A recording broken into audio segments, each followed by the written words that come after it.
Assalamualaikum warahmatullahi wabarakatuh. Alhamdulillah wassalatu wassalamu ala sayyidina wa maulana Muhammad ibni Abdullah wa ala alihi wa sahbihi wa man tabi'ahu wa wala. Saat masih sekolah saya meminjam uang kepada teman saya. Teman saya memberikan uang sambil mengatakan tak perlu dikembalikan. Tapi saya berjanji untuk mengembalikan. Karena niat saya meminjam bukan meminta. Tapi sebelum sempat mengembalikan, teman saya sudah pindah sekeluarga ke luar negeri. Saya tak tahu keberadaan keluarganya lagi. Bagaimana saya harus lakukan Pak Ustadz? Pertama, hitung duit itu berapa, tahun berapa. 100.000 Pak Ustadz, tahun berapa? Tahun 80. 100.000 tahun 80 itu kira-kira berapa gram emas? Karena zaman Nabi mata uang itu dinar. Tak sama harga 100.000 tahun 2017 dengan tahun 80. Setelah dapat disimpulkan, oh 5 gram emas. Berarti 5 gram emas sekarang kali 500.000 sama dengan 2,5 juta. Maka uang 2,5 juta tadi diserahkan ke lembaga masalih ammah, maslahat umum. MDA, sekolah agama, pondok pesantren, masjid, panti jompo, panti yatim. Serahkan. Ini uang 2,5 juta. Uang apa nih Pak? Ambil jelas, saya tanya-tanya.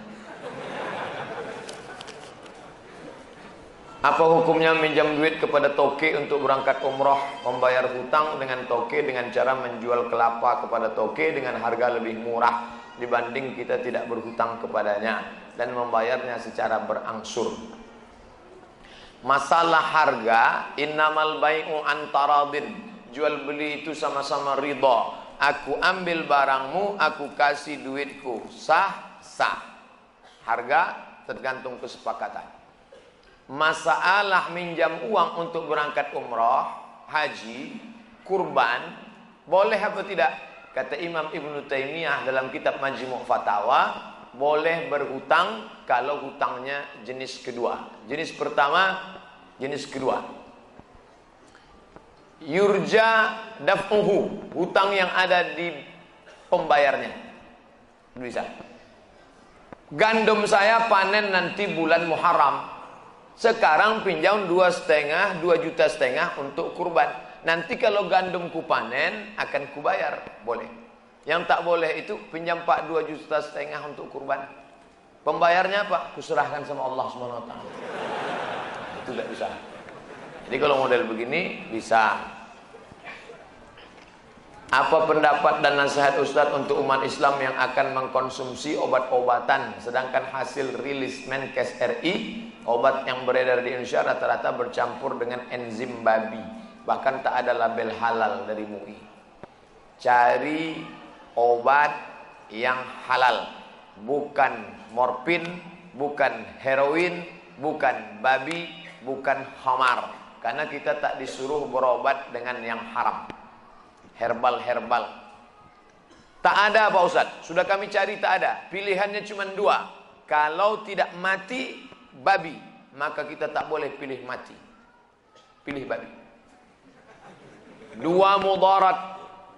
Bertemu dua mudarat, mana yang dipakai? Akhaffud dararain, mudarat yang teringan. Yang dipakai yang teringan. Kau pilih mana? Babi atau mati? Aku pilih mati aja lah. Tak boleh. Pilih babi. Masuk ke hutan. Mati tak makan atau babi? Ambil daging babi. Bakar, colek-colek ke kecap.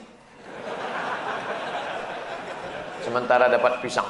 Tapi setelah dapat pisang, tinggalkan babi ini. Janganlah dapat pisang, makan juga babi. Kenapa kau makan babi? Enak Ustaz. Saya kurang khusyuk dalam sholat berjamaah sebagai makmum. Karena saya tahu imam yang memimpin sholat kami seorang perokok berat. Dan saya yakin hukum merokok menurut ulama besar dunia haram. Apa yang harus saya lakukan Pak Ustaz? Merokok menurut Syekh Muhammad Nasir Farid Wasil Mufti Mesir haram. Merokok menurut Syekh Abdul Aziz Ibnu Baz Mufti Saudi Arabia haram. Merokok menurut Muhammadiyah haram. Merokok menurut Majelis Ulama Indonesia haram bagi ibu hamil, ibu menyusui. orang tua, anak-anak, orang sakit haram. Adapun bagi orang yang tidak masuk kategori ini maka makruh.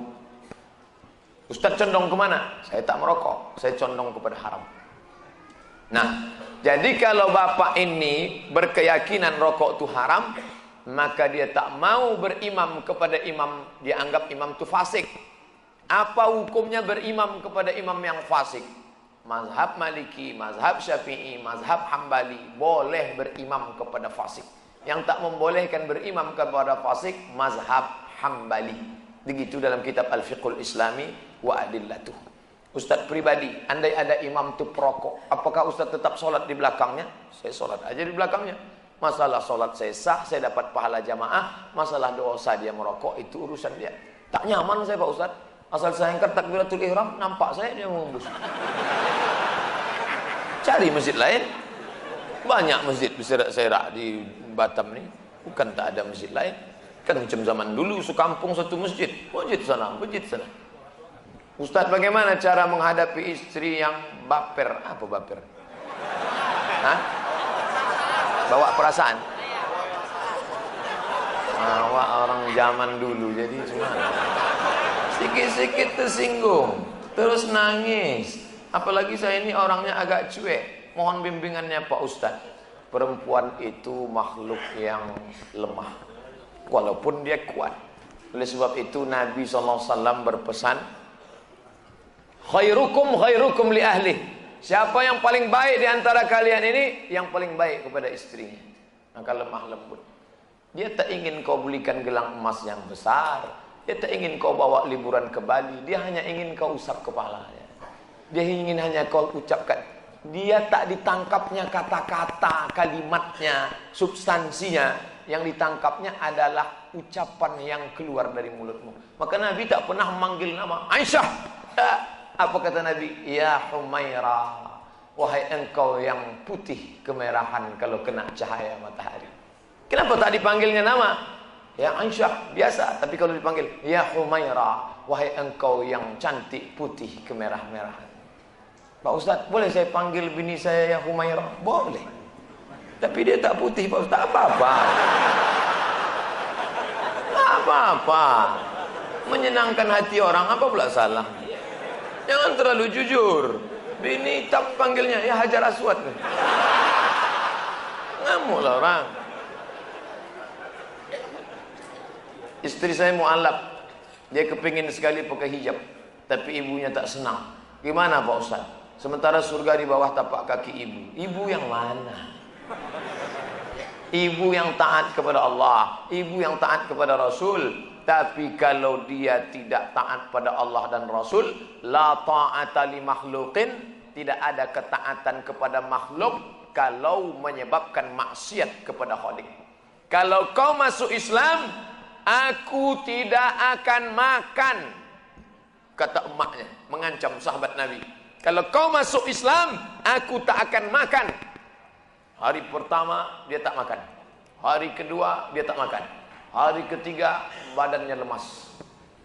Apa kata sahabat? Ya ummi, oh umatku, in kanat laki mi'atu nafsan, andai kau punya 100 nyawa, keluar nyawamu satu persatu, aku tak akan meninggalkan agama ini. Ucap juga mak ya. Jangankan 1 nyawamu mak, 100 nyawamu, keluar nyawamu satu persatu, aku tetap tak akan meninggalkan agama ini. Akhirnya hari ketiga tuh makan mak. Mop-mopan aja tuh. Saya sudah 1 tahun menikah, tapi belum diberi amanah keturunan. Amalan apa yang harus saya lakukan Pak Ustaz agar saya bisa cepat diberi amanah keturunan Allah Subhanahu wa taala? Rabbi habli minas salihin. Doa siapa? Ibrahim alaihissalam. Berapa lama dia berdoa baru lahir Ismail? Nabi Ibrahim berumur 86 tahun baru lahir Ismail. Sulitkah bagi Allah membuat perempuan hamil? Innama amruhu idza arada syai'an ayyaqula lahu kun fayakun. Lalu kenapa Allah tunda? Allah hanya ingin melihat kau meneteskan air mata bermunajat di tengah malam. Ya Allah, husnuzon kepada Allah Subhanahu wa taala. Andai kau beri ya Allah, mudah-mudahan dia soleh. Andai tidak ya Allah, kau selamatkan aku dari anak nurhaka. Tak ada yang lebih hebat daripada ridha kepada Allah. Tapi tetap usaha. Banyak-banyak minum madu, kata kawan. Minum. Makan kurma mengkal. Makan. Buat jus toge. Buat. Untuk menguatkan. Apa saja kan, selama halal. Tapi kalau kata dia minum kamput, jangan. Bagaimana sikap kita menghadapi teman yang taklid buta terhadap suatu tokoh yang sudah jelas-jelas melenceng dari sudut pandang Islam. Bahkan dia selalu menyudutkan ulama lain yang mengkritik tokoh pujaannya. Dalam kitab Al-Luma' karya Imam At-Tusi, Saraj At-Tusi, kitab tasawuf ditahqiq oleh Syekh Dr. Abdul Halim Mahmud. Ayo kita ke rumah wali Allah, kata si Syekh. Diajaknya murid-muridnya, ayo kita ke tempat wali Allah. Ayo, ramailah murid-muridnya mau menengok wali Allah. Wali Allah tadi duduk dalam masjid. Inilah dia wali Allah yang mau kita tengok. Lalu si wali Allah tadi meludah dalam masjid. Maka saat itu juga Syekh mengatakan, ayo kita tegak, kita tinggalkan dia. Dia bukan wali Allah, dia wali setan. Kenapa begitu Syekh? Karena dia meludah dalam masjid bertentangan dengan syariat. Idza ra'aitar rajul, kalau kau tengok ada orang yamshi 'alal ma', bisa berjalan di atas air, yatiru fil hawa, bisa terbang di atas awan, la taghtar, jangan kau tertipu karena setan bisa melakukan itu. Tapi pandanglah bagaimana istiqomahnya. Jangan terpukau karena dianggap wali Allah. Jangan terpukau karena dia adalah profesor, doktor, insinyur, kiai, haji, buya. Jangan terpukau karena dia terkenal di YouTube, fanpage, Twitter, BBM, WhatsApp. Tapi pandanglah istiqomahnya sholat berjamaah. Pandangnya dalam amar ma'ruf nahi mungkar. Kalau kau sesuai dengan Quran dan Sunnah, ku ikuti. Tapi kalau tidak, ku tinggalkan. Ada rule of the game, ada aturan. Jangan taklid. Assalamualaikum warahmatullahi wabarakatuh. Jangan lupa subscribe, like, and share.